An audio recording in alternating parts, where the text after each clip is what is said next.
Halo Ngominers, apa kabar? Kembali berjumpa di edisi kedua kayaknya dari Suara Ngominer ya.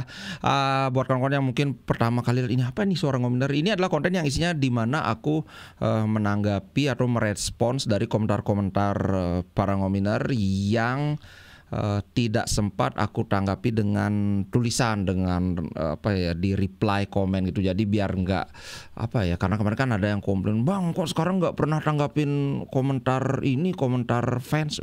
Komentar fans kayak udah punya fans aja. Oke, yang pertama dari Bro Arnold. Ini menarik sebenarnya. Ini sebenarnya sudah agak 2 hari. Sorry kemarin aku nggak sempat bikin konten. Dia bilang ini, kalau soal gaji, kenapa pas ditawar Arab yang bisa nawarin gaji lebih gede nggak mau? Alasannya masih ingin bermain di Liga Eropa yang notabene katanya lebih kompetitif. Tapi dianya sendiri nggak bisa kompetitif. Nah ini tentang kontenku yang bilang bahwa analisaku, hipotesaku atau tebakanku itu Korea itu dia tidak mau keluar dari Inter karena gajinya di Inter gede. Kalau keluar dari Inter hampir pasti dia dapat gaji yang lebih kecil daripada di Inter karena gajinya kalau nggak salah 3,5 juta itu. Nah kalau gitu kenapa nggak mau pas ditawar sama Arab? Karena begini, ada beberapa kemungkinan. Yang kemungkinan pertama adalah ternyata setelah aku baca sampai saat ini belum ada tawaran resmi dari kayak proposal tertulis itu loh, belum ada dari Liga Arab. Baru ada kayak tanya-tanya itu, kalau aku beli ini Korea gimana, baru nanya ke ininya juga sama Koreanya, kamu ada minat nggak main di Arab, kayak gitu ternyata. Nah itu yang pertama ya. Yang kedua kemungkinannya adalah begini, kalau aku jelaskan mungkin lebih gampang kalau pakai kayak analogi gitu loh. Kenapa analogi yang paling sederhana ya gampang. Ibaratnya begini, kita mau A, tapi untuk mendapatkan A itu kita harus melakukan segini. Jadi ada orang yang ya pingin dia A tapi dia nggak mau ngelakuin segini. Dalam hal ini ya Korea, dia memang pingin gaji besar tapi dia masih ingin bertarung di kompetisi yang dianggap kompetitif ya, kayak Serie A, Liga Prancis, kayak gitu. Ibaratnya nah ginilah, aku memang pingin punya anggaplah mobil motor gede itu ya, kayak Harley Davidson. Tapi duitnya itu ada sebenarnya. Kalau misalnya kalau besok kesana beli second Harley Davidson yang 150 juta ada gitu. Maksudnya ngeredit. Tapi untuk membayar kreditan itu aku harus kelaparan selama 4 tahun gitu loh. Ya bisa, tapi aku nggak mau ngelakuin yang harus dilakukan untuk mendapatkan itu. Dalam hal ini ya Korea gitu.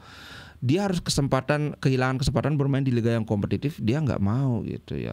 Kecuali kalau mungkin gajinya misalnya waktu main di Arab itu ditawarin, ya kamu di Inter digaji 3,5 juta, sini main di Arab aku kasih gaji 5 juta misalnya, kayak gitu. Wah nggak cukup, tidak cukup untuk menggoyahkan imanku mungkin ya. Mungkin kalau ditawarin 10 juta atau ditawarin 15 juta ya udahlah nggak apa main di Arab kayak gitu. Intinya adalah this versus that.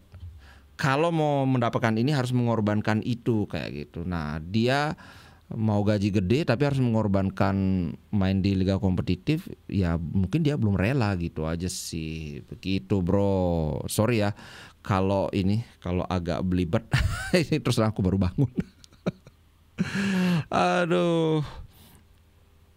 Kemudian nah ini ada yang menarik juga, ini tentang Oak Tree. Keren juga nih dari siapa nih? Coba nih. Keren juga nih Oak Tree. Kirain belinya doang yang pelit, jualnya juga ternyata pelit. Ini sarkas apa gimana? Jadi nggak gampang dimainin lagi Inter. Bener juga, dimainin dalam artian nanti aku jelasin ya gimana maksudnya nggak gampang dimainin. Bener tuh, Bisek calon bintang tipe ofensif yang tahun ini kelihatan jauh lebih agresif tapi tetap terkontrol. Cocok lawan tim lemah. Biar sekalian diobrak-abrik. Cuma lagi sial aja, Inter yakin kalau Pavard masuk tanpa Aslani juga bisa ketahan. Aku terus terang setuju. Yang masih off menurut gua paling Hakan sama Toro, mungkin belum panas aja. Aku ini ya biar sudah ada tanda yang sudah aku inikan, yang sudah aku tanggapi. Nah, ini bener. Terlepas dari maksudnya sarkas apa enggak, kayaknya sih sarkas. Karena dulu ada pernah kasus pemain Inter itu dibeli atau ditukar ya, yang Cannavaro ditukar sama Carini itu. Jadi kita kayak dimainin gitu. Kalau belinya pelit, jualnya juga pelit, aku setuju. Karena kalau ini kan soal ngomongin Bisek itu ditawar 30 juta. Kalau misalnya Bisek ditawar 30 juta itu Inter kan sebenarnya sudah untung. Sudah untung dari beli 7 juta, itu pun bayarnya baru 2 kali sama musim ini. Dibeli 30 juta udah untung berapa itu? 23. Tapi ternyata Oktri sadar, oh ini anak penting, jadi jangan dijual dulu. That or atau Oktri mikir, coba tunggu 2 atau 3 musim lagi, mungkin ini bisa dijual 60 juta. Ya, entahlah yang mana. Oke, itu 2 komentar sudah aku tanggapi. Yang berikutnya adalah ini.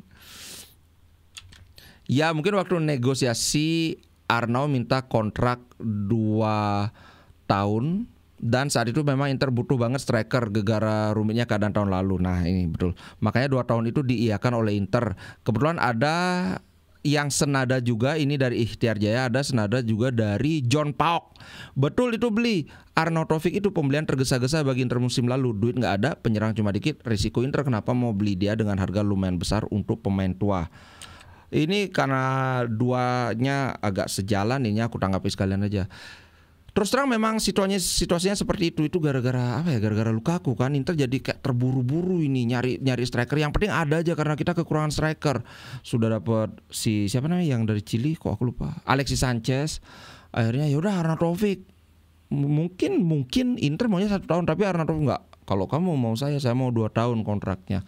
Ya Arnautovic dia pintar juga kan. Aku udah tua, sudah sering cedera juga, mumpung ada yang nawar Inter lagi, ya udahlah aku minta 2 tahun aja, habis itu pikirin nanti, mungkin kayak gitu. Nah Inter juga karena aduh sialan gimana ini lagi perlu banget, ya udah 2 tahun. Gaji minta berapa? Aku kasih 2 juta, mau enggak 3,5 juta. Ya udah daripada nggak punya striker udah 3,5 juta. Aduh, ya inilah namanya orang kepepet. Sama kalau sebagai penjual kepepet, sebagai pembeli kepepet juga pasti akan ada di posisi yang agak kurang apa namanya ya, kurang diuntungkan. Kayak Inter yang kepepet harus beli striker ya agak tersudut. Sama kayak orang lagi berhutang misalnya, harus jual rumah ya ditawar murah kayak gitulah. Oke, berikutnya ini dari Fahriansah. Gua yakin Inter dipegang Oktri Gatot. Aku enggak terlalu yakin tapi cukup khawatir. Alamat pindah klub kesayangan. Bagusan era Steven Sang walau pelit tapi diakui sukses. Ini yang agak bikin trigger ini.